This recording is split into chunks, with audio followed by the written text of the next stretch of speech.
আল্লাহর কত অপরূপ সৃষ্টি, দেখলেই বুঝতে পারবেন আল্লাহ কত বড় সুন্দর করে বিশ্বকে সাজিয়েছেন।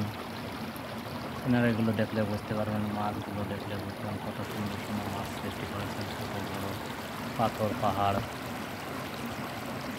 এত সুন্দর সৃষ্টি আল্লাহর।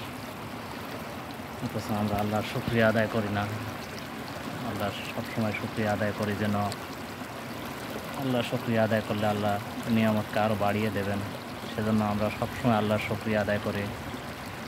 সুবহানাল্লাহ, আলহামদুলিল্লাহ, লা ইলাহা ইল্লাল্লাহ, মুহাম্মাদুর রাসূলুল্লাহ, আল্লাহু আকবার, আস্তাগফিরুল্লাহ।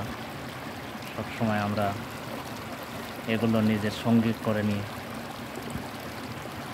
যেখানে থাকি না কেন, যেভাবে থাকি না কেন, এগুলো আমরা চলার পথে, হাঁটার পথে, কাজ করার পথে এগুলো আমরা যেন সবসময় বলতে পারি, জিকির করতে পারি, আল্লাহর শুকরিয়া আদায় করতে পারি।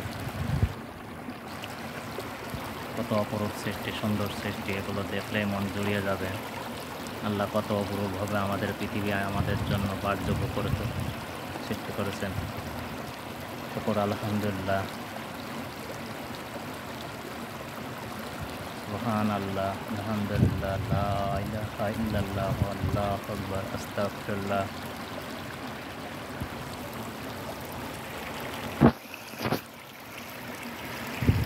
আলহামদুলিল্লাহ, সুবহানাল্লাহ, আলহামদুলিল্লাহ, লা ইলাহা ইল্লাল্লাহ, আল্লাহু আকবার, আস্তাগফিরুল্লাহ। আল্লাহ আমাদেরকে ঈমানের পথে চালানোর তৌফিক দান করুন, আমরা যেন সঠিক পথে চলতে পারি সেই তৌফিক দান করুন, আমিন। সবাই ভালো থাকুন, আসসালামু আলাইকুম।